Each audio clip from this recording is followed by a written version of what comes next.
You're tuned into the Writing Community Chat Show, the live streaming YouTube podcast that brings you the stories of authors, screenwriters, and more.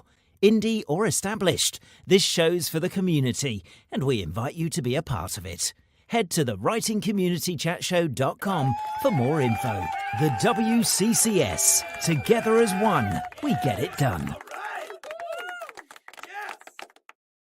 Hello and welcome to the Writing Community Chat Show.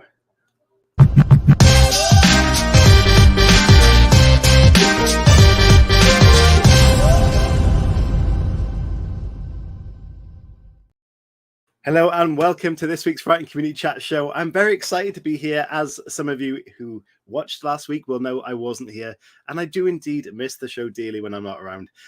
My co-host Chris Hooley is definitely with me, and talking about Chris Hooley, he did a fantastic job with last week's show, so if you haven't checked that out, please do so. Thank you for those that listened back and watched this week. We've had a good response to that interview, and thank you for doing just that.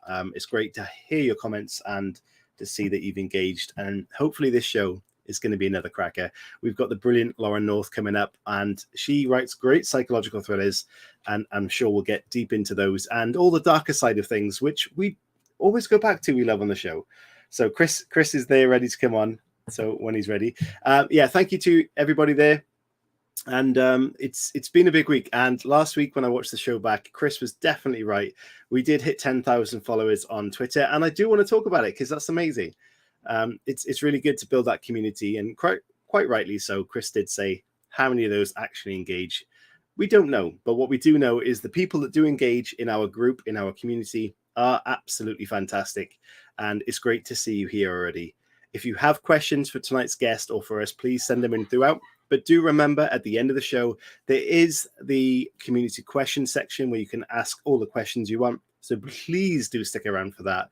And if you haven't done so, please hit the like button and subscribe. Thank you very much. Chris, are you coming?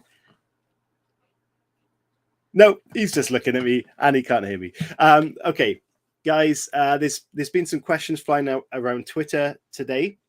One of the ones I asked was, do you ever feel like you are attracted to a character, a fictional character in a book? So please do let me know in the comments if that is something that you've experienced, and if so, why? Because I'm interested to know if that's something to do with the character, how it's written, or how the story evolves. Why would you be attracted to a fictional character, and what is the attraction? And more specifically, who? Hello, Chris. Hello. Yes, he's back. Yeah, you told me to go and get some headphones just before we came on, literally about 30 seconds. And as soon as you walked off, I pressed record. Go live. Yeah, sorry. Yeah, thanks for that. It didn't throw a spanner in the works at all. It's fine because we love chaos on the show, and I'm glad that you're back and that we're back together, because I missed last week. And as I said, if you didn't hear, you did a fantastic job. Thank you. Yeah, thanks for that. I think you're trying to butter me up, but if it wasn't for Lauren coming on the show, I think I'd have just left you to it, to be honest. Well, thank you, Chris. How's your week been? Yeah, it's been a strange one. Obviously, lots of people talking about AI. Yes. Getting really concerned about AI flooding the market. Mm-hmm. And it was something that I think I was in the dark on a little bit. I didn't realize there was so many AI books just flooding into, Amazon and Kindle Direct, and that's probably the same thing. I don't really know at this point. But yeah, all these AI books that people are talking about. So yeah, I mean, we can use it to our advantage in many ways as authors, from book covers to even very light proofreading, for example. But what people are more concerned about is the people that are writing stories completely with no experience or knowledge on how to write, and then they're very easily uploading an undervalued, undersized novel or novella with an AI made cover into the charts with all the right category tags and stuff that an actual author wouldn't have done. And these stories are lacking massive emotion, and there's been a big call for this, and we've reached out to the community. They do want to see us doing an AI author discussion panel, so we are looking to do that. So keep an eye out for that, because I'm sure we've got some people in our VIP group that are very concerned and are very anti-AI when it comes to publishing books on Amazon. There's a lot of people feeling strongly about that. Yeah, it'd be interesting to see what the publishers think about that as well. Be good to get someone from the publishing world to come on. I'm sure we could, because we've had quite a few on before, but just to see if they're willing to talk about it and see if definitely. It's an actual issue. One of the things I thought this week when I was driving, and I want to pose it to people because it was a strange thought that I had whilst I was driving. So I'll see if there was as usual. Yeah, and I want to see if there was any validity to it. But I thought, if an author was a band, who would be Nirvana? So interesting. Do you get what I'm saying? I'm like, who would be the equivalent in the writing world of Nirvana? Because I thought, whoever that is, I want to read their book. Because I was driving into work and I was listening to Nirvana, and I thought, who is the writing equivalent? So if you know who the writing equivalent of Nirvana is, then please, let us know. I think that's a tough question to answer, but I like it. It's definitely out there. It's unusual. Sylvia, Linda says. Sylvia Plath. Yeah, straight away. Bang, right in there, Linda. Okay, there you go. And if you've got any other ones, if you've got any weird ones, like who's the equivalent of Elvis or Prince, or, let's open it up. Well, I think you're the Barry White equivalent, aren't you? with your anthology. Yeah, your anthology contribution for Ross's book. I'll take that. Okay, let's get tonight's guest on because I think we're going to have a great show, and there's lots to talk about and lots of good things to talk about. So I'll introduce tonight's guest. And guys, like I said, send your questions in now, but also remember there is a section at the end completely dedicated to random and fun questions. So tonight's guest used her educational knowledge of psychology to write brilliant psychological suspense novels that delve into the darker side of relationships and families. She has a lifelong passion for writing, reading, and all things books. And she's of the In Suspense podcast, which is for fans of writers and crime fiction. And she even writes book club thrillers as L.C. North. Tonight, she is here to talk about her road to writing her latest novel, My Word Against His. Ladies and gentlemen, please welcome the awesome Lauren North. Hello. I can't hear you. This is full. Sorry, it's my fault. I muted my microphone to be really professional. So hi everyone. Hi Chris. Hello. Hi. Great, thanks for having me on. Yeah, it's brilliant to have another podcaster on the show, and even better when we've had a rocky start and Chris just disappeared. Where's Chris gone? It's going to be where's Wally, isn't it? We're going to see him popping up on your screen in a minute. That's definitely going to be the case. Lauren, thank you so much for joining us. We can't wait to get into your story and to learn all about you and what you're doing. But first of all, how are you doing? I'm really great, thank you. I'm so excited to be here chatting to you on a Friday night. I have resisted putting my pajamas on, which is quite a massive thing. Hi, Anya. The purple wall. Yes, it was leftover paint from my daughter's bedroom many moons ago. So purple is the colour of creativity, apparently. So. Oh, wow. Yes, I am very well, thank you. How are you? Good, thank you. Yeah, I'm happy to be here. That Friday has arrived, and that means weekend, which is always a good thing. And it means showtime, which is lovely because we get to speak to people like yourselves and connect with our community that are hanging around. Chris is really struggling. Okay, Lauren, where in the world are you coming from? I am coming from the Suffolk, Essex borders. So for those familiar, it's the Dedham Vales, which is quite pretty. So very rural and just really pretty and picturesque. There's a river and, paddle boarders and that kind of thing. Amazing. So I should write cozy crime, I think, with this kind of village, but everyone's too dark. With that in mind, all that setting and the kind of picturesque area that you live in, have you ever used that for your writing in terms of sitting by a river to write or anything like that?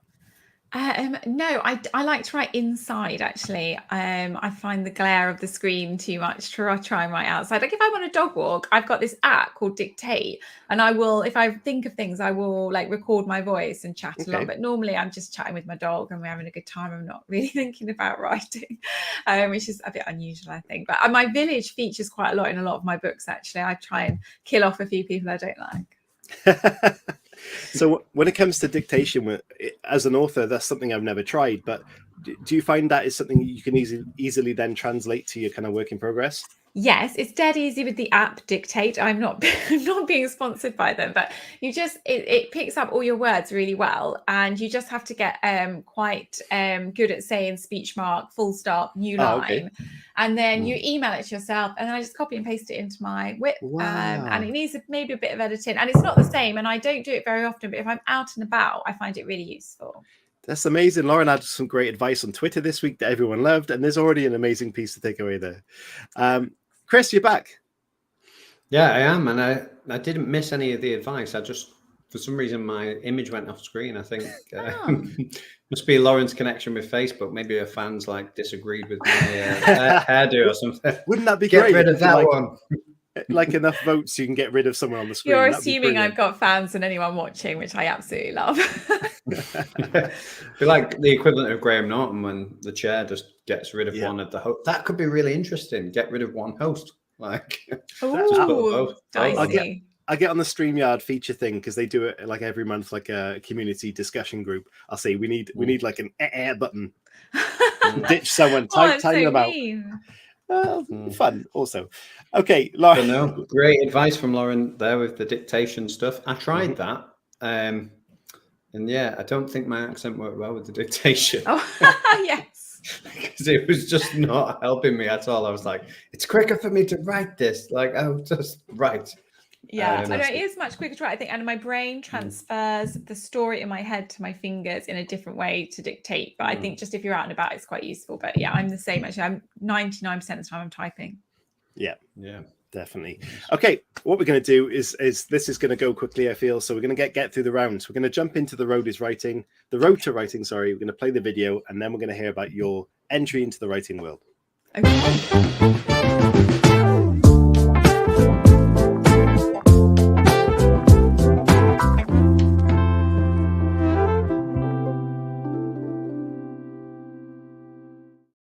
Firstly, so I apologize because I've never said entry into the writing world ever before. Lauren, how did you get into writing, and what were the inspirations for you initially? Like, was there anyone specifically that got you into it, or was it a book you read? What was the step that took you there?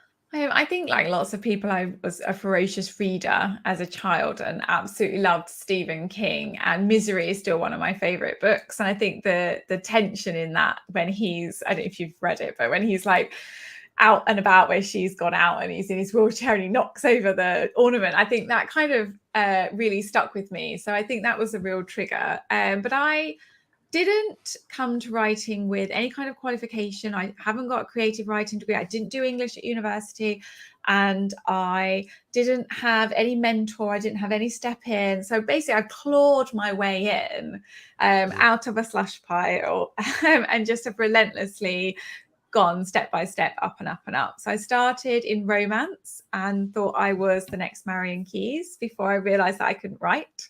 And then I learnt a bit more about writing and wrote some women's fiction, and was published with HarperCollins with an imprint, without an agent, and then was agented with my dark thrillers, which sort of obviously was where I found my home. So that's how I got into it. Really sorry, that feels like a really brief example of for the last 20 years of my life.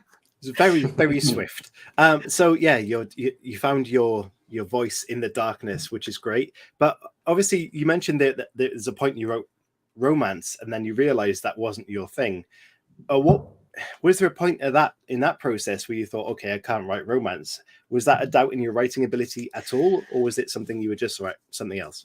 Well, I should qualify that I can write romance because I did have 2 out last year under a different name. So I still can write romance. I think what I did with my first book is I just thought I could write. And what I didn't realize is that writing is a huge journey, and you have your writer's toolbox, and you have to learn what goes in that, and you have to learn how to write. And I'm still learning every day. I'm learning different techniques. And every time I pick up a book and I read someone else's work, I'm thinking about how they've structured that paragraph or that sentence, or how they've delivered that dialogue or that character. And I think it's a huge journey. And I think when you're still at a point where you think you know everything and you're brilliant, you're never going to get published. And it's only when you get stripped away and realize that you know nothing and you're terrible that you can then grow and develop and become an author. So yeah, I learned quite quickly. that I needed to learn, and I still am, which is exciting. Which is why we have a podcast. I love it. I'm always asking questions like, how do you do this? And like, what do you do? And just like absorb all the information. Brilliant. No, So definitely. So someone who, as you said, wasn't educated in the way of writing as you were going into that career, you said you stopped to learn at some point. Did you specifically reach out into any kind of educational area of writing at that time, or was it kind of looking at experience of other people or asking for help? I think I just carried on writing because that is the only way to really improve. I would have loved to have done, there was a Faber course I really liked the idea of, and a Curtis Brown course that I loved. But at the time, I had 2 small babies. By the time I got to a point where I'd written enough books to realize I was terrible, I had 2 small children, and I couldn't justify spending that money on myself when I was, I was raising children and I didn't have a job. So I couldn't really sort of say, let's not go on holiday this year because I want to do this thing that might one day make money. So I just carried on writing. And I think I just read books with slightly more open mind. And I remember reading B.A. Paris's Behind Closed Doors and just thinking that it was the best thriller I've ever read. And reading that made me think, I want to write this kind of book. And in fact, I'm now friends with Bernadette, which is really cool for me. So she's a really talented author and definitely want to check out, especially that book. So it's funny, I think it just triggered something in me and made me realize that I needed to sort of change where I was directing my energy. And when I did that, I think something really clicked, and I wrote my first thriller, which at the time was called The Stranger on the Boat, but quite excitingly, I never sold at the time, but it's coming out next month, and it's called Now She Says She's My Daughter. So it's taken 5 or 6 years of sitting in a dusty cupboard before it's coming out, but I'm really excited to see it out. So it didn't quite work with the first one, but we were there after that. That's amazing. So Lauren, what do you think it is about you in terms of, obviously you mentioned writing romance first and then reading that amazing book that's inspired you to write thrillers? Like, a lot of people would be intimidated by reading a really good book because they'd be like, that is amazing. Like, that is the pinnacle. Could I write something better than that? And a lot of people may shy away from it. So what do you think it is about your character that pushed you into that genre? I think it's probably the same thing that's been put on all my school reports since about year 3, which is a relentless determination. So I think, I never thought, I will write as well as this book, but I think I'd also, because I was such a ferocious reader, and Kindle had just come out and there was a huge amount of self-publishing was just taken off, and I was just absorbing everything. I was reading amazing books, but I was also reading books being like, this is terrible. I can write better than this. I know I can do better. So it wasn't about thinking I can do what B.A. Paris has done. It was about thinking I know I've got a voice and I know I can deliver something. So I think that's it wasn't quite like a confidence so much as just I will do this. For someone then who had taken their writing journey up and embraced learning through doing, what piece of advice did you take out of that you can pass on to someone else? So I think the advice I always share, which is what my dad said to me actually relating to exams, is that exams are passed with your bum in the chair.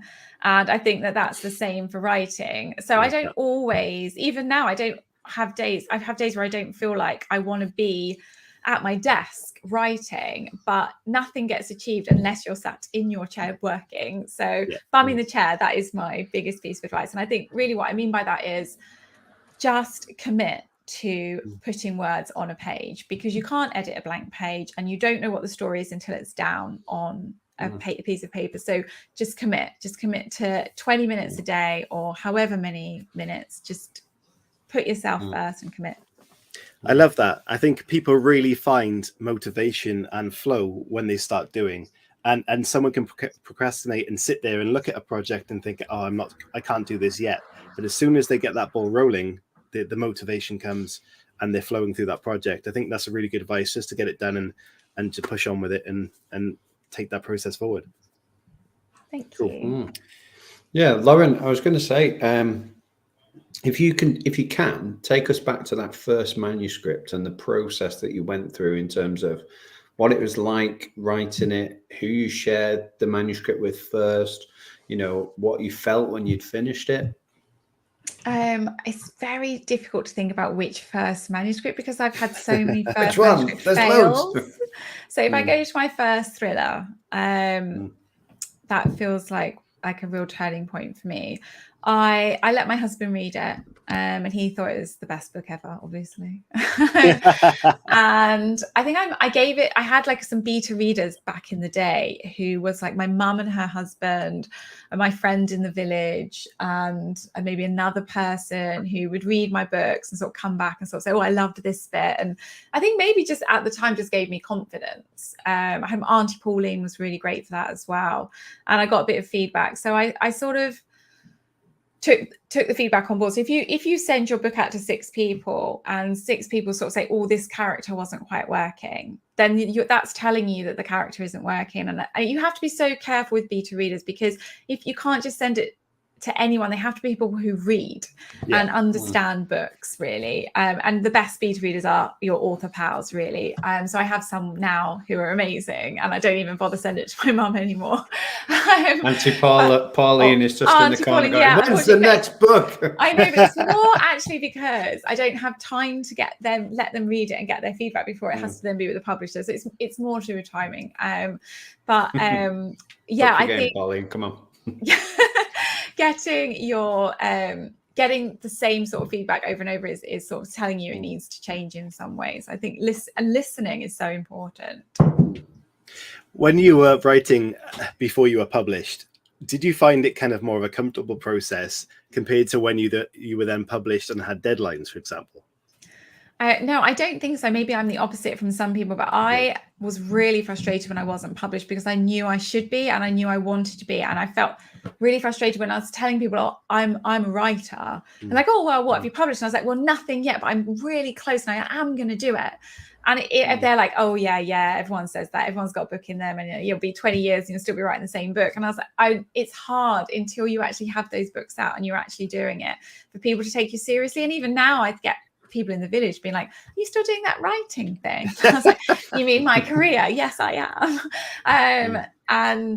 So I think I was maybe more frustrated at that point. Once I had a publisher and I had deadlines, I just had even more purpose. I think I thrive on that sort of feeling. As someone then who was determined to be published and you had that career aspiration and you knew that's the direction you were going in, how did you make that step? How did you approach that?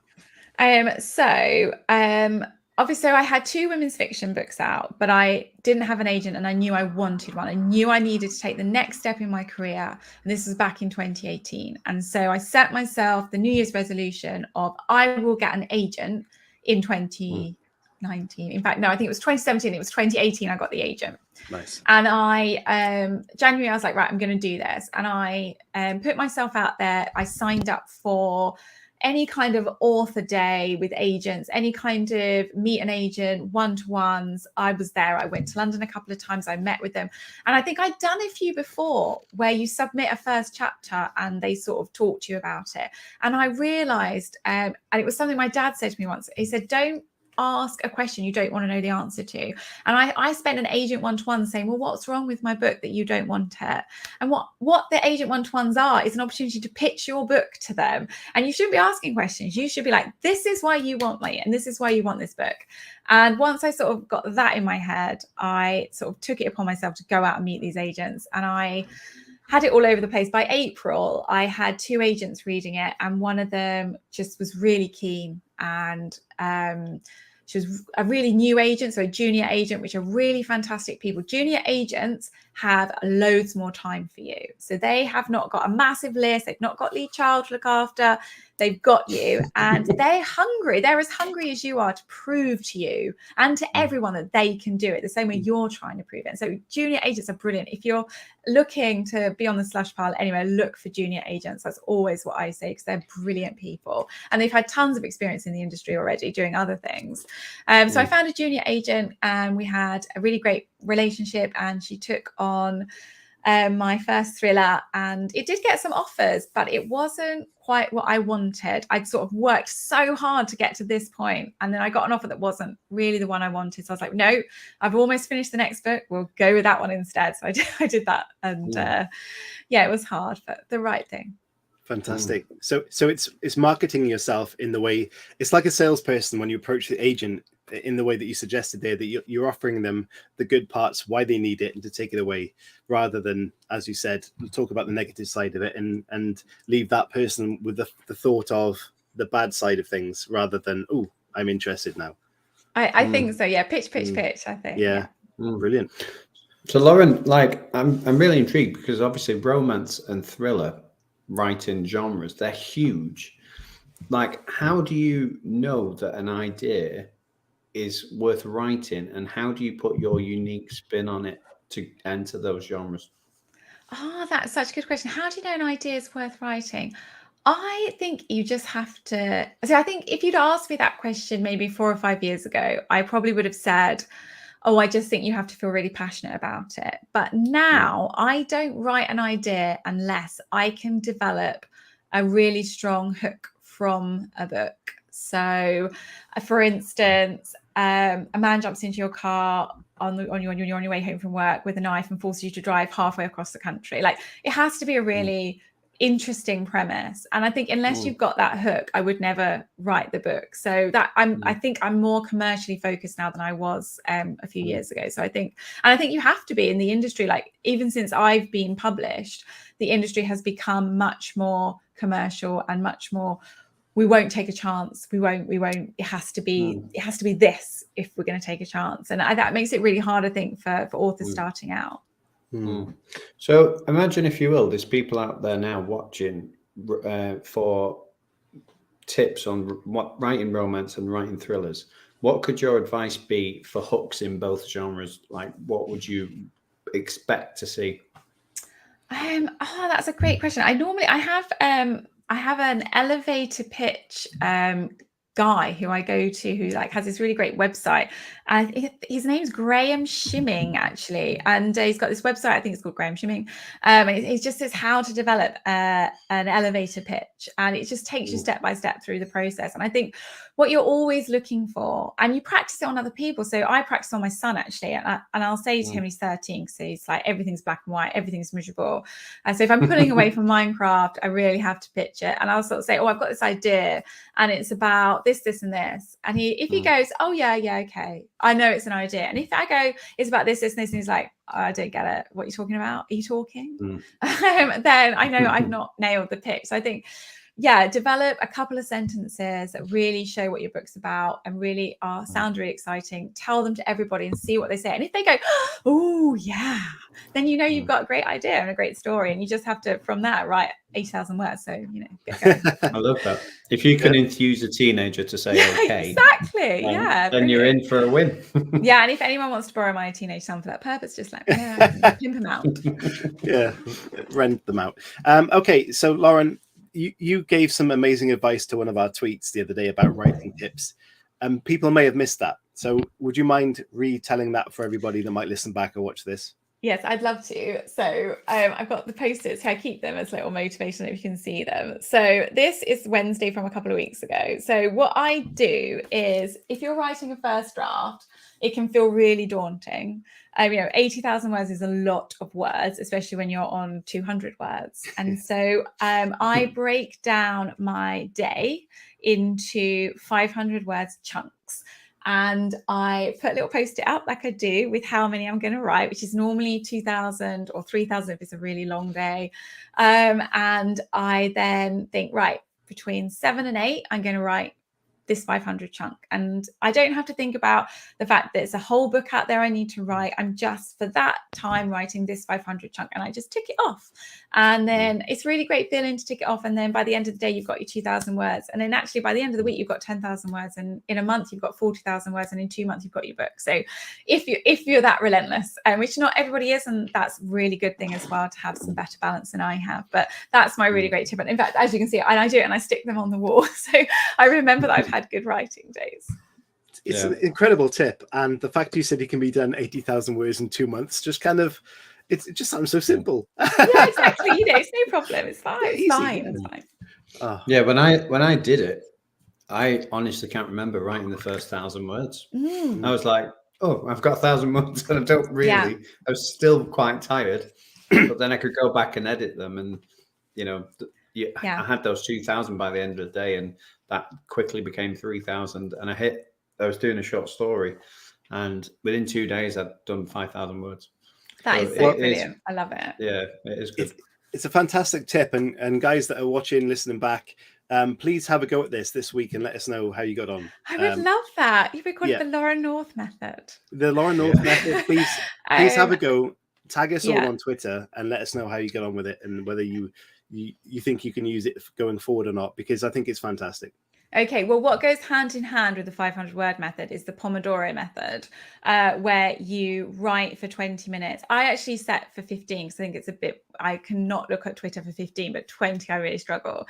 So you set your timer on your phone for 15 or 20 minutes and you turn off all other communication. And for that time, you're only allowed to write. And when the timer goes off, then you can check social media and you can have a breather. And actually having that push of concentration makes such a difference as well. So I often do that throughout the day, especially if I'm finding I'm quite distracted.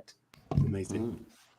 Cool. We're going to jump into part 2 of the show, which is all about your new story, My Word Against His. Chris is pointing lovely at that, like a lovely showgirl. I've got it in the back, all in the background. That's yeah. And we're going to play this little video, and we're going to get into that.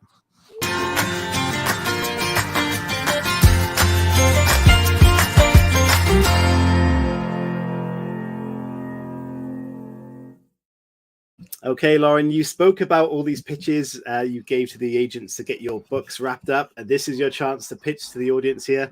Give us your pitch for My Word Against His. Okay, so My Word Against His is about Celia, who is a woman in her late 40s. She's driving home from work one night. It's November, it's raining, it's dark. It's that kind of feeling where you just want to be home. She's thinking about her teenage son, who's 17 and doing his A-levels. And she stops at some traffic lights. The road around her is completely empty. She's not thinking about much at all. And then suddenly she sees some movement on her windscreen. And before she knows what's happening, a man has jumped into her car with a knife and forces her to drive 300 miles across the country. But what he doesn't know is that she had someone she had to be that night. She has a friend called Lucy who she'd been helping for the last 15 years. And Lucy was in big trouble. And Celia can't help Lucy anymore because she's now on this horrendous journey with this madman. So whatever happens, someone's going to die tonight. So the story kicks off with this quite intense car journey, and that's part 1 of the book, and it develops into then what happens next when the car journey is over and what happens to Celia and Sam, who is the man sitting beside her with the knife in her side, and her son, whose name I've completely forgotten. Henry, his name's Henry. Sorry, it was 3 books ago for me, so it's Henry. It's fine. Honestly, that's a great pitch. And also, you can tell you live in the UK when you're talking about rainy, wet, dark November. Yes. Oh, of course. Sorry. Yes. If you're an American listener, yes, it's always grimy and wet. It's definitely like that. But it's definitely good mood. And obviously, you can see how things in your life, in your area, kind of respond to that story. But also, what's kind of hard to write about, even if you're writing about similar kind of environments to where you live, then to do something where you're driving 300 miles away. Where did the kind of idea for this story come along, and how did you develop that to be a car hostage situation? Well, you'd be surprised to learn that I was in a car when I had the idea. So I was in a car by myself driving to Leeds, actually, which is where they go. And I was listening to audiobooks in the car for like hours. I was listening to a historical series by Alison Weir, which I was loving, but I turned it off and thought, no, I just need a break from that. And then in the 5 minutes it wasn't on for, I was like, we all think we're really safe in our cars, don't we? Like, we don't think that there's any danger because we're protected. But cars don't all have locks that lock from the inside when you're in. Like the newer ones do, but the older ones don't. And actually, it doesn't take much, especially if you're a vulnerable woman, to worry then that someone's going to jump into your car and take control. And what I really loved was this concept of, it's quite awkward sitting next to a stranger, isn't it? Like, and it's the same if you're in a lift with someone. It's weird. And it's the same with taxi journeys. And there's a real awkward dynamic to a forced relationship with a stranger that you don't really want to have. And to add to that, this tension of this almost kidnap situation, and Sam having somewhere he has to be, it's life or death, he has to get to Leeds. It just added this great tension. So when I first had the idea, the whole book was going to be this car journey. It was the whole thing. And I started writing it and I realized it was just too tense. Like you didn't have a break. So I had to then intersperse this story about why Celia was trying to help Lucy and her past and present as well. So yeah, it had a few more bits to it. But when I first wrote it, it was just that car journey. But it was only 20,000 words. I was like, okay, that's some great advice for someone who's writing a story similar in kind of structure, that it may be too intense. So you just kind of touched on a tip there to make a long, intense story become something that is now intertwined with other characters' stories between. So what's your advice to break that down a bit more simply? What advice can you give for someone in that situation? And well, I'm probably not the best person to ask, because pretty much all my editors come back and say, okay, can we let the reader breathe now? Because I'm always trying to up the excitement. I'm so aware of how limited our time for reading is and what competition I'm up against with people's phones and social media and all the videos I like to watch about dogs. And I just think it's so much easier just to flick through your phone than it is to read a book. So for me, I'm thinking, well, if I want to capture my reader for a whole chapter or 2 chapters, it has to be really exciting. And I think my editors are always like, just trust the reader, trust that you've hooked them with your characters, and take that breather, I think. So I'm probably not the best person to ask about that, but it is apparently really great to have. So I have to put them in afterwards. Fantastic. Yeah. So Lauren, obviously with that process, you said yourself there, you wrote 20,000 words, and you had the sort of the really intense car journey to potential tragedy in Leeds, which can't think of a worse place to die, to be honest. Well, how did you go to navigate that 20,000 words into an 80,000 word novel once you knew that you needed to break that tension up? Yeah, it was really exciting for me, because actually this is the first book where I put a huge twist at that 20,000 word mark. And I've never done that before. And I don't normally even do a midpoint twist, which I'm always really like wowed at when people do that. I normally just have a twist at the end. So I was like, I am going to put something in the book where when you get to the end of the car journey, your jaw is going to drop and you're going to be like, oh my God, that was like my mission. I don't know if I always achieve it, because some readers are just too savvy. But I was really excited about it. And so I started thinking about what that twist was. And then I just worked backwards and I was like, well, why is that the twist? And what's happened and how has it happened? And what's that story? And just started looking at how it would develop. So the story I then put in for the first, so the book's broken down into 3 core parts. And the first part, 1, is this car journey. And with it is a story by a girl called Lucy, who's 13 years old, who always gets very befriended by this teaching assistant, Celia, and her 5-year-old son, Henry. And so you see this past and their past relationship and how they became sort of friends, if you like, and how Celia sort of helped this 13-year-old girl. And you don't really know at the time how it's all going to connect until part 2 and part 3. So that's how it all worked for me. And then in part 2, everything you thought you knew in part 1, you're wrong. And then in part 3, everything you thought you knew in part 2 and 1, you're wrong. So that's kind of what I was trying to do. I don't know if I did it, but I love trying. It was really hard. Probably the hardest book I've ever written. Amazing. I've got a review, Lauren, of your book. It's all right. I pick out the good ones. And to be honest, there were only good ones for this book. Oh, that's not true, but thanks. I'm going to read this out. And you might have seen it. You might not have. But I'm going to read it out. And there's always a question off the back of it. Okay. So the review was on Goodreads, of all places. I never go on Goodreads. No, because it's a cesspit of negativity. However, this is not. Okay, the review is, oh my God, no review is going to do this masterpiece justice. It hooks you in immediately. You can taste the fear and the tension. I read hundreds of thrillers a year, and this is easily in the top 2% of thrillers I've ever come across. A must-read, sheer brilliance, Goodreads review of 5 stars. Oh, that's so nice. I hadn't seen that. That's so amazing. It just makes me so happy. It is. It's incredible, and it's just a fantastic review. But what I like about that is where it says, first of all, it hooks you in immediately, which is a skill you need as an author to, as you mentioned, social media distraction now is incredible. So how do you hook someone into a book immediately, first of all? I try and start the book at the closest point to action that I possibly can. And again, I'm too quick because interestingly, I would tattoo that review on my forehead. Yes, I don't know about where it goes between the wrinkles. Massive. Good one. So I started the book with Celia in the car being carjacked. That happened in chapter 1. And then my editor was like, can we just meet the characters first and build it up? So I had a new chapter 1 in. So, but my mission is to just throw the reader straight in. I don't, and it's the same with like, I don't know if you've noticed, but songs and films now, there are no long build-ups to the start of a singing or the start of a film. Like back in the day, they used to have this long intro, didn't they, to a film?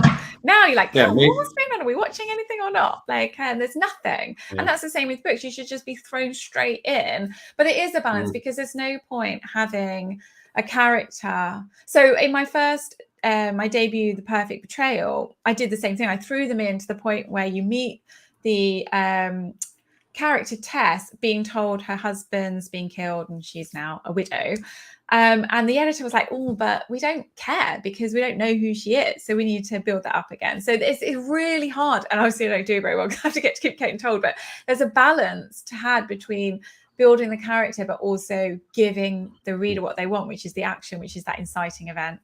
Yeah.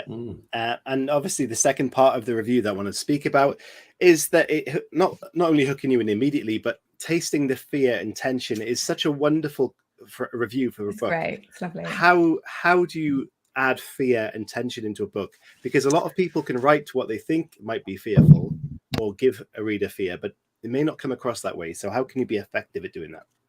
So what I do is I have in my head, and it's not great really, I have a rabbit hole, and inside the rabbit hole is a very dark, dark pit of imagination.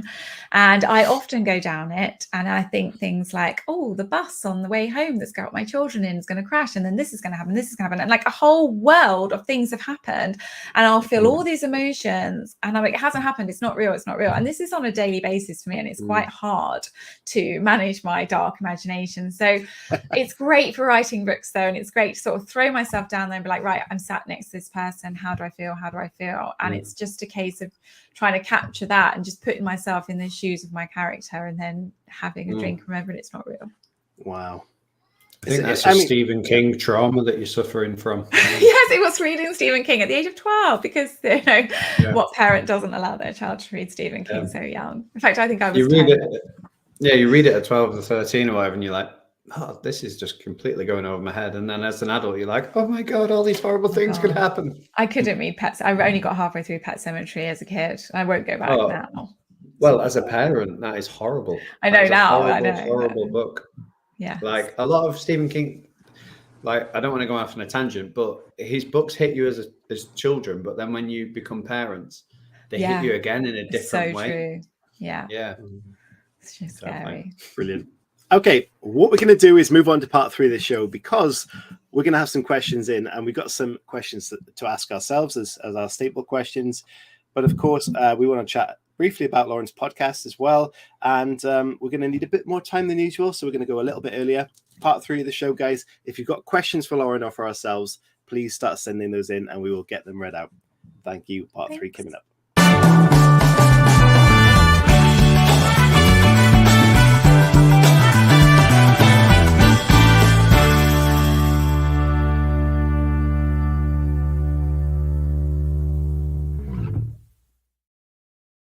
So, Lauren, when those questions are coming in, and before we start our staple questions, we mentioned that you're a host of a podcast. Can you let everyone know what that's all about? Because I'm sure some people might want to look at that. Well, we would love that. So we are called In Suspense, and we are a podcast and vodcast for fans and writers of crime fiction. So we interview authors of crime fiction, obviously, because most of us do, but we have a topic. So we had one with Ruth Kelly, who's just written a fantastic book called The Villa, and it was about writing on trends. So she's written a book all about reality TV and in an exotic location, which couldn't be more on trend for this summer. Yeah. And so we talked about what it means to write on trend and how you do that. And she had some fantastic advice on how you read what trends are coming. So great. I found it really, really helpful. So we try and have a topic. And so we ask the authors about their books and what they're doing, but we also ask them questions about our topic. So that's what makes us slightly different, hopefully. So yes, it's called In Suspense, and we are on YouTube and on all the usual podcast channels. Thank you for letting me plug that. No problems. In fact, we will put you on our friends' YouTube list at the bottom. Thank you. That's lovely. Once we sort that out. Yeah. So as a crime podcast, will you be attending Harrogate this year? I go to Harrogate every year. I will be there. And I'm really excited you guys are there. I can't wait to meet you in real life. So yes, I'm normally in the beer tent for the majority, so I will be there. Beer tent is kind of where we generally hang out. Yeah. Fantastic. So we'd be able to chat with you there as well, in the big green chair maybe, which we did last time. I would love that. Okay, Chris, can you start us off with the staple questions? Yeah, so the first staple question that we have is, if you could take any character from fiction and make that character your own, which character would you choose and why? Okay. That's a really good question. I would love to take Dracula. I absolutely love Bram Stoker's Dracula, and I love that book. It's one of my favorite books, and I would just love. He's so dark and so interesting. I would really like to take it and do something else with that. And I know people have, which is amazing as well. So I think he would be my character. I think there's so much you could do with that darkness. Interesting. Nice. Cool. That's a good answer.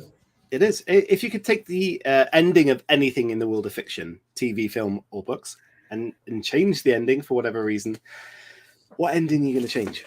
Well, that's a really hard one, but I had a real think about that one today, and I thought I would change the ending of The Time Traveler's Wife, because I have only read the book. I have seen the film actually. And it's just such a beautiful story. And it's so hard because I want to change the ending, but at the same time, the ending is absolutely fishy with the book. But I would change it. And I won't say why, because I wouldn't want to spoil the story, but I would change what happened. Great. Yeah, it's a fascinating book, that. Yeah, I mean, and so complicated. I mean, please tell me that. I can't remember the name of the author, Audrey someone, but has to be a planner, surely. Like, I mean, just you cannot pants to that. Couldn't just wing that. No way. Cool. So, Lauren, one of the questions that has become a staple question in this season, because we didn't ask it before, but in the age of the internet and the fact that this will exist forever, well, maybe there'll be a crisis, but I'm sure this video could exist forever. So if you could give somebody some advice that is taking over your body of work, what advice would you want to give to them? Oh, that's a great one. Okay. So they are going to write my books for me. Yeah, they're going to take I'm going to die, characters. and they're going to write. Okay, great.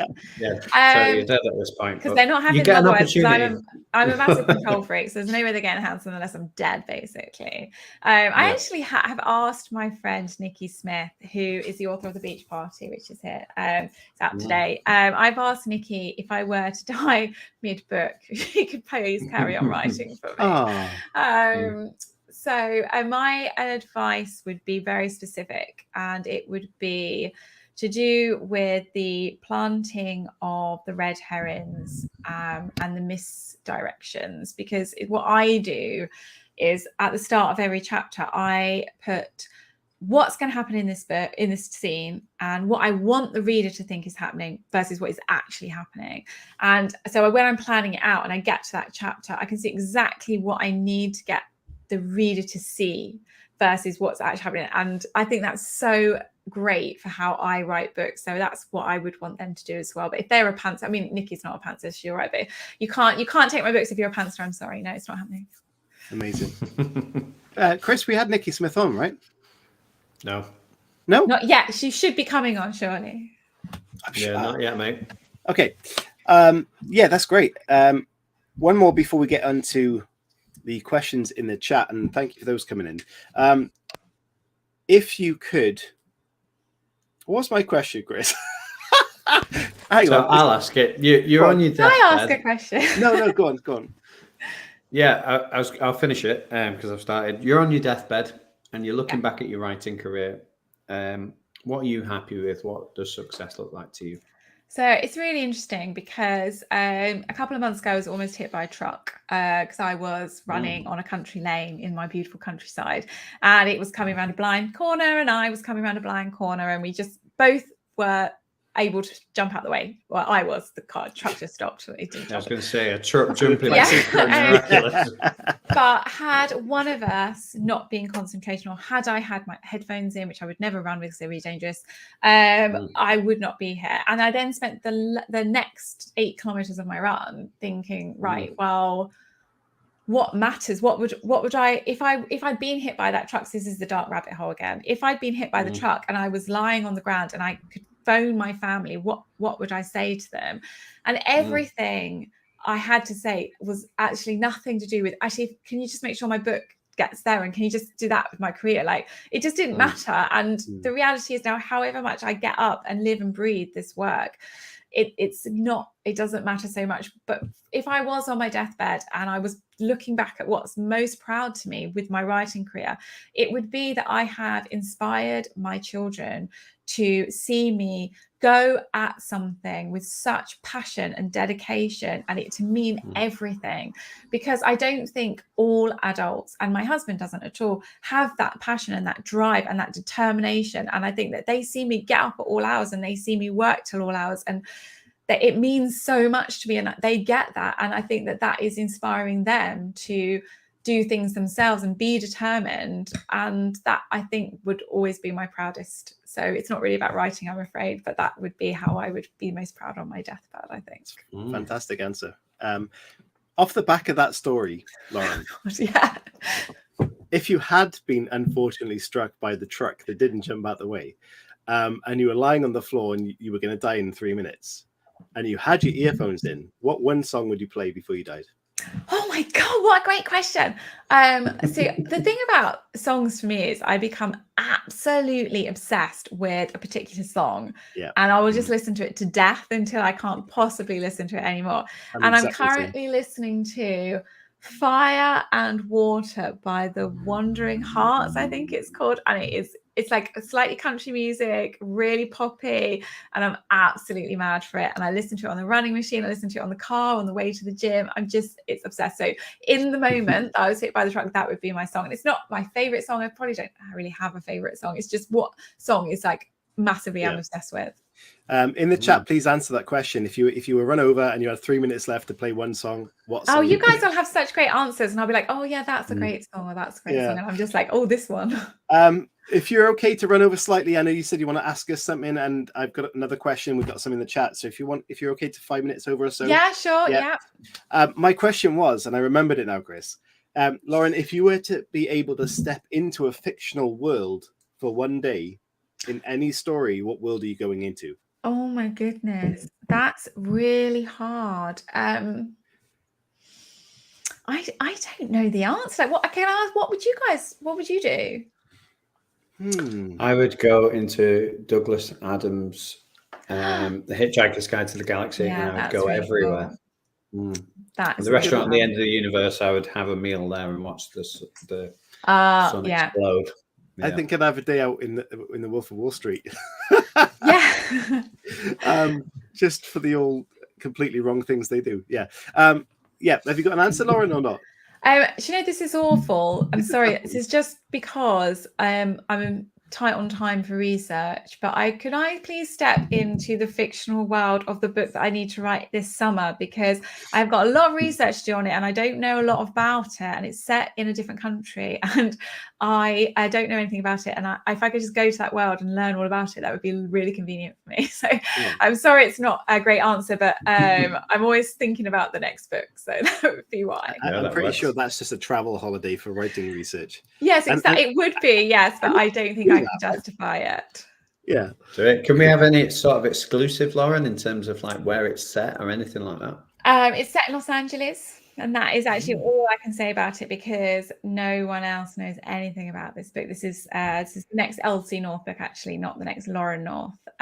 So yeah, it's going to be big. It's going to be massive. In 2025, you're going to be like, wow, that is what I'm going to do. So it's massive. Huge, and I'm at that point where I don't even know if I'm capable of delivering it, which I think as an author is really scary. But if you can challenge yourself like that, then that's great. So I mean, I might crash and burn, so you don't play this back.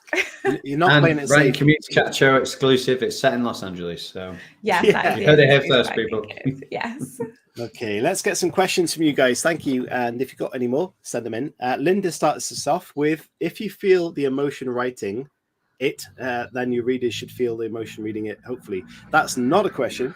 But it's a great comment as well. And I think it's really hard for authors to switch off from that emotion as well and sort of pack it away at the end of the day. So it takes a little while, and you don't have a drive or a commute home as an author, so you can't be thinking, oh well, I'll spend these 20 minutes listening to these songs to kind of unwind. You're just like, right, that's that done, right, next thing with the kids and the dinner. Well, if you're I was about to say it. Sorry, I was going to say that reminds me of the advice that Patrick Ness gave me when I went to see him in Manchester, and I was with my girlfriend and we was in the line, and I asked him to sign a couple of books. And before that, I'd picked her up at her school and I was in floods of tears because I'd just finished A Monster Calls. And she was like, oh my God, is everything all right? And I was like, yeah, I've just finished this book, because we're going to see Patrick Ness. And I was like, do not tell him. Anyway, the first thing she said was he was crying like a baby when he finished A Monster Calls. And he was like, don't worry, because if you don't feel the emotion as a writer, then your readers won't feel it. And he said, and I was crying too. Oh, that's good. Thank you, Patrick. You've restored some of my masculinity. Yeah. What I was going to say is that do you ever get to the point where you need to listen to kind of music or something like that to get you in the right emotional space of the scene you're writing? No, I think I'm always just there. I'll always just sit down. And I think if I'm not there, then I'll just write around it until I get there. So I don't really I write a lot, and I write a lot of books a year, and I don't have the luxury of waiting till I'm in the mood. You just have to get on with it. The darkness is always inside. It's always there. Fantastic. Does the darkness and light ever impact you on the day-to-day? Sorry, I just jumped on the question. I'm a really happy person and really optimistic and really bright person. So I think I must save all the darkness for the books. So do you say the people who write the darkest stuff are the happiest and smiliest people? Yay, yes, yeah. Definitely. Hey, speaking of dark people, Halo Scott, have you ever disturbed someone else with the darkness of your story ideas at a dinner party, hypothetically? Oh, I'd love to say yes, but I don't go to dinner parties, so I'm not a very sociable person because I'm too busy writing my books. But I do scare my mum, and she now does not read my thrillers anymore because she says I upset her. So she likes the romances, but she says the thrillers keep her awake at night. So I think that's quite good enough for me. So I suppose that's a sign of an effective story, that people won't read it because it keeps them up at night, right?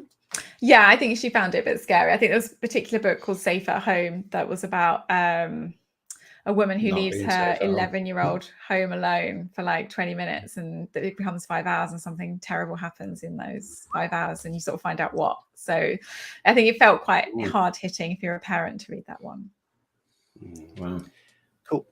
Anya, thank you for your question. If you could pick the perfect murder weapon, what would that be? Well, okay. So I spend a lot of time thinking how I will kill people. Like, and I don't mean like in my books. I mean, like, if I could get away with killing someone, how would I do it? So, and in fact, I took a research trip to Cornwall to see if it might be possible to go on a walk with someone and push them off a cliff and they would die and you just get away with it. I think I could. But I think you've got to really know you're going to really push them and get them off the cliff. So it's tricky. I mean, so obviously if someone's got a nut allergy, that's dead easy. Because it's not about how because the perfect murder weapon has to be one where you're basically going to get away with it. Otherwise it's not perfect at all, because you could just stab them or kill them. So I think it's trying to find that way of making it so it wasn't you, which I always find really interesting. I obviously spend too much time thinking about it. It's really hard to come up with ways of like it not being you, but it being you. So yeah, I think hit and runs are pretty good. So I mean, that is a great answer, because I do a lot of coastal walks and I see these big cliffs, and you could quite easily say, oh, I'll take a photo of you. Just walk backwards a little bit more. Oh, sorry, you've gone down. Yeah, exactly. And in fact, I started writing a whole book. In fact, I have half a book written that hasn't got anywhere, where that's the start of the book, that a woman has been pushed off a cliff, but she doesn't fall. She like lands on this like stone ledge and she's sort of stuck there, and it's sort of is waiting for someone else to come by so she can get herself out. And you sort of understand why she got pushed off a cliff, but it never got made the light of day, sadly. Oh, sounds good. I reckon you should end it by someone throwing a peanut butter sandwich down. Exactly. Yeah, she starved for days, and then someone passes a sandwich and kills her. Yeah, I think the easy one in a book is sleeping tablets. So I think they're sort of a really easy, because I think you can easily sort of slip them into drinks and people might have overdosed themselves, kind of thing. But I always try and find something a bit more interesting if I can. What shocked me in this season, actually, when somebody said about eye drops. Oh, yes, eye drops are very bad, aren't they? What was the book? That was Samantha, someone wrote a really fantastic book. Which I can't remember the name of, but check it out. It's not Samantha Shannon. My husband, my darling wife, my beautiful wife, it was out like 4 or 5 years ago. It was brilliant. My perfect wife, my darling wife, something like that. It's brilliant. Samantha someone. There we are. Cool. That's enough information in the era of Google. It is. Yeah. Go on, I'll search it. Samantha, what did you say? Like my darling wife, my perfect wife, my special eye drop killer. Yeah. My lovely wife. And in fact, the eye drops are not actually in any way a twist or a giveaway to that story, but it just came up in that it was mentioned that you could in that story. Samantha Downing. There we are. I was practically there. See? Yeah, same. Definitely. Fantastic book. Definitely read it. Okay. Linda, thank you for this question, which is a question. You are forced to take a long car ride, there you go, with either an excessively flatulent dog or a handsome dude, but his nose whistles nonstop, or a radio that plays static that's too loud. Which do you pick? I would absolutely choose the flatulent dog, because you can forgive a dog for anything. So I have my dog just down by my feet, and he snores like a trooper. He farts because he's old, and actually it's okay. And I think I laugh and find it really funny. But if someone so a noise I can't abide is whistling. Like I just can't stand it. And I was working last summer with my window open, and I could hear what I thought was my husband whistling somewhere in the house, and I went, "Stop whistling!" And it turns out it was my neighbor cleaning his car, and he did stop, and then we haven't spoken since. Wow. I now need to move. Or just take him for a walk near some cliffs. Exactly. Yeah, there aren't any around here, damn it. But yes. Yeah, that's awesome. Chris, going back to the murder weapons, I'm interested. Would you have a specific one? Do you know what? I kind of like the Roald Dahl one, where the woman kills the people, the husband with the leg of lamb, and then feeds it to the police officers.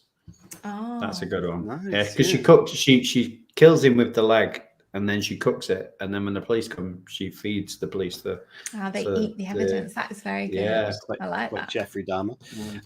Okay, last one. I don't think he was a chef, mate. No, but cooking. Made some sandwiches. Last one's from Halo. Kiss, marry, or kill with your characters. Oh gosh. I would. Oh goodness me. Some of my characters in My Word Against His are not old enough to be kissed appropriately or married even. So teenagers. I don't know. No idea. I think I don't write nice men, I think is a flaw in my books. And my dad pointed that out to me. He said, you always write horrible men. And then I wrote Safe at Home trying to write nice men to prove to him I could. And then I actually realized I couldn't. So I wouldn't want to kiss anybody in my books, actually. Sorry. Yeah. You want to read that short story that Chris did? There's loads of people to kiss in there. Oh, is there? Oh, yeah. So my question to you guys is, what are you writing at the moment and how's it going? Because I've been listening to your guys for a while now and you don't talk too much about your own projects. So I'm interested to know, what are you writing and how are you getting on? Go on, Chris. We try not to do that for the purpose of, obviously, the spotlight is on the guest. And we're not the type of show that will publicise that we write as well. I think it's great.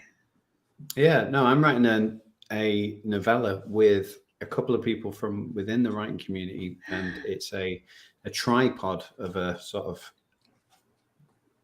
collaboration. Yeah. So I'm writing my section of that, and yeah, it's going pretty well. I'm enjoying it. It's different. Halo is actually in the comments, and she smashed out. So it's 10,000 words each, basically, to this story, and she smashed out the first 10,000 in the first week, and we were like, "Yeah, we need classic, to catch up." Brilliant. So, have you chosen like a different character each, or like just different scenes? How? No, we got together. We had it was like I was in a bit of a writing funk, and I feel like sometimes collaborating with other people is a really good way of getting back onto the horse, if you like. And yeah, I sort of reached out to them and said, I've got this idea. I would kind of like you guys to be involved because I feel like you could offer different parts of it. So it's the same. It's set in the same place, but it follows different characters. So each person is responsible for a character, but we got together and the timeline and the events are the same, but the characters and the perspectives that we're writing from are different. I bet it's been lots of fun. Oh, I look forward to reading that. That's so great, the collaboration. And what about you, Chris? What are you up to? I last year transitioned maybe a little bit more into the screenplay world for the first time.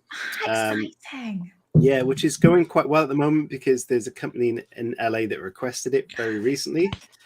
So that's very exciting. And I've started dabbling into the next story, which I really feel excited about.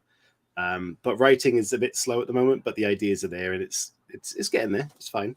Fantastic. Oh, yeah. Congratulations, guys. It sounds like you guys are it sounds amazing what you guys are doing. I love the sound of a collaboration and script writing. Both things I would love to do, but I haven't. I don't like to share. I'm not a sharer. So, and I was at a festival called I forgot the name of it. It was in Whitley Bay a couple of years ago. And Anne Cleves said to me, Bay Tales, it was called. And Anne Cleves asked me a question while I was on this panel, which was, if you could collaborate with any other author, who would it be? And I just said, no one, because I don't like to share. And I sort of said it in a joking way, but I think I scared her off forever talking to me again. So Anne Cleves was literally getting a contract prepared for you and her to write a novel. And she's like, yes, put that away.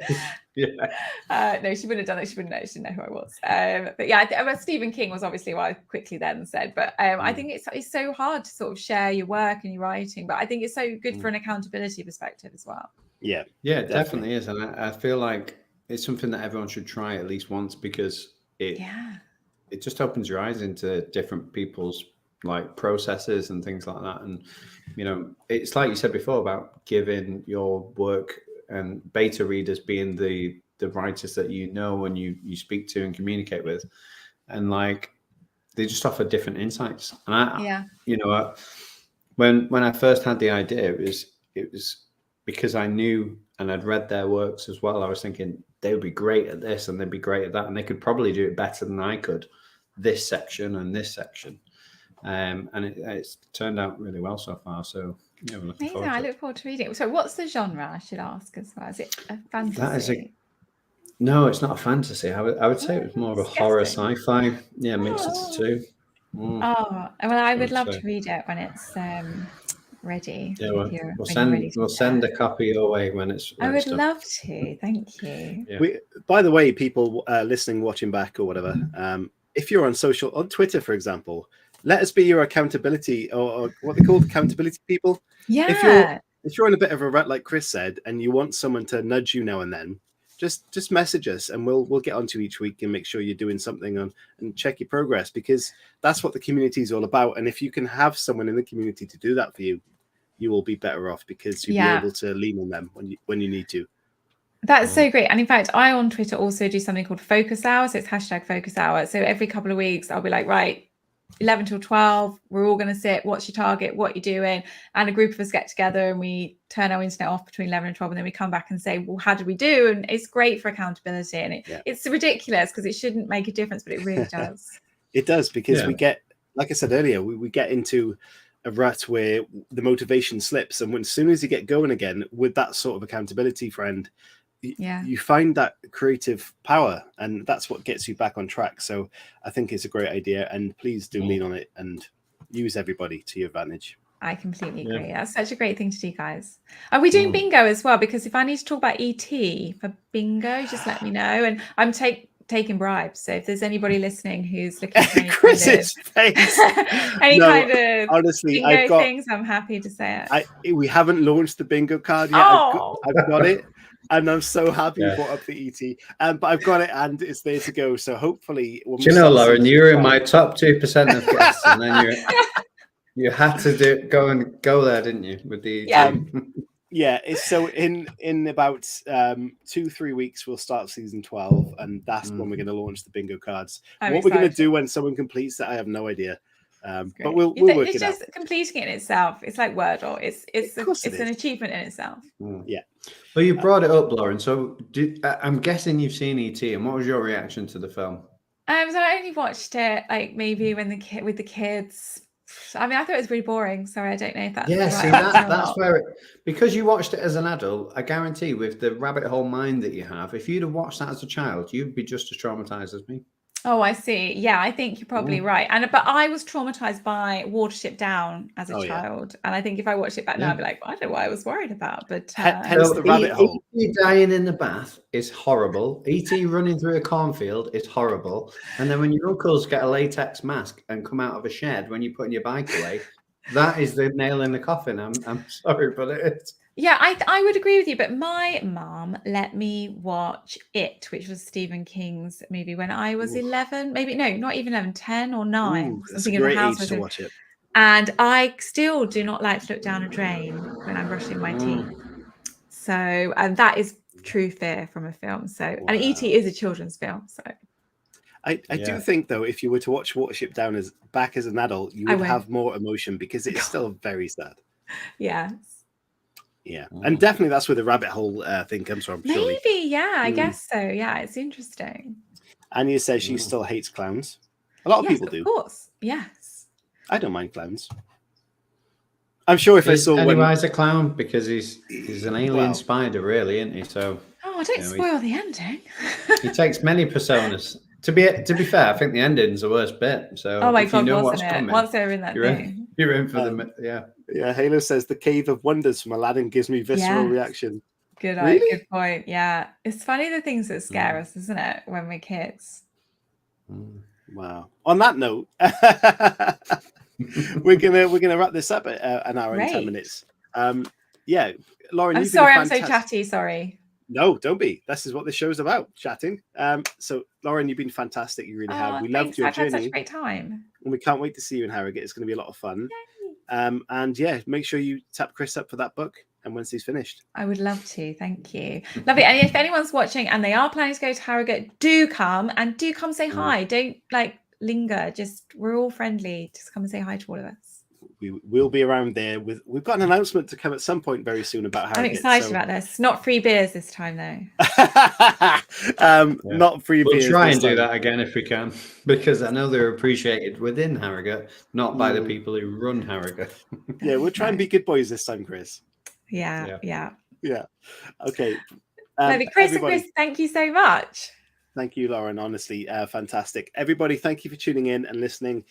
Please share this around for people who might enjoy. There's been a lot of value and a lot of tips in this show. And of course, we've enjoyed the company. And next week, we'll be back as normal. So please do tune in and support everybody in the community and us as well if you can. thank you from us. We will see you very soon. Everybody, stay safe. Thank you. Bye.